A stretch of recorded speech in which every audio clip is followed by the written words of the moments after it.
പ്രേക്ഷകരെ, നമ്മുടെ പൂജ നമ്മുടെ പങ്കജിന്റെ കൂടെ അങ്ങോട്ട് ഇറങ്ങിപ്പോകുകയാണ്. പ്രേക്ഷകരെ, വേറെ ഒന്നുമല്ല, നമ്മുടെ ഇന്നത്തെ എപ്പിസോഡിൽ നമുക്ക് കാണുവാൻ സാധിക്കുന്നുണ്ട്. നമ്മുടെ പൂജയെ വിവാഹം ആലോചിച്ച് നമ്മുടെ രഞ്ജിതയും പങ്കജും നമ്മുടെ രഞ്ജിതയുടെ ഹസ്ബൻഡും ഒക്കെ നമ്മുടെ ശ്രീനിലയത്തിലോട്ട് വരുന്നത്. ശേഷം ശ്രീനിലയത്തിൽ നമ്മുടെ സുമിത്രയോട് നേരിട്ട് കാര്യങ്ങൾ പറയുന്നുണ്ട്. അപ്പോൾ സുമിത്ര നേരെ പൂജയോട് ചോദിക്കുന്നുണ്ട്, നിനക്ക് സമ്മതമാണോ പൂജ? അപ്പോൾ പൂജ ഭയങ്കര സന്തോഷത്തിൽ ഇങ്ങനെ നിൽക്കുകയല്ലേ. പൂജയുടെ മനസ്സിപ്പോൾ സുമിത്രയ്ക്കൊന്നും അറിയില്ലല്ലോ. അപ്പോൾ പൂജ പറയും, ഞാൻ പങ്കജിനെ മാത്രമേ കെട്ടോളൂ അമ്മേ എന്നൊക്കെ പറയും.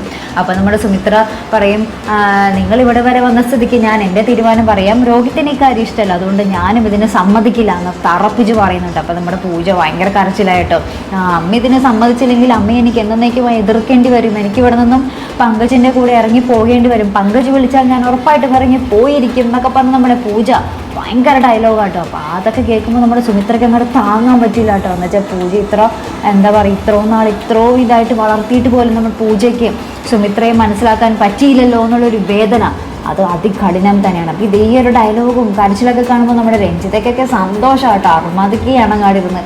എന്നിട്ട് നമ്മുടെ രഞ്ജിത പോകുന്ന ഒരു ഡയലോഗുണ്ട്, നീ കണ്ടോ അവൾ ഞങ്ങളുടെ പുറകെ ഇറങ്ങി വരും, നോക്കിക്കോ എന്നൊക്കെ പറഞ്ഞിട്ട് വെല്ലുവിളിച്ചിട്ടാട്ടോ പോകുന്നത്. എന്തായാലും നമ്മുടെ കുടുംബവിളക്ക് ഭയങ്കര സംഘർഷഭരിതമായ മുഹൂർത്തങ്ങളിലേക്കാട്ടോ പോയിക്കൊണ്ടിരിക്കുന്നത്. നമുക്ക് കാത്തിരുന്ന് കാണാൻ പ്രേക്ഷകർ ഇനി എന്തൊക്കെ നടക്കുമെന്നറിയാൻ.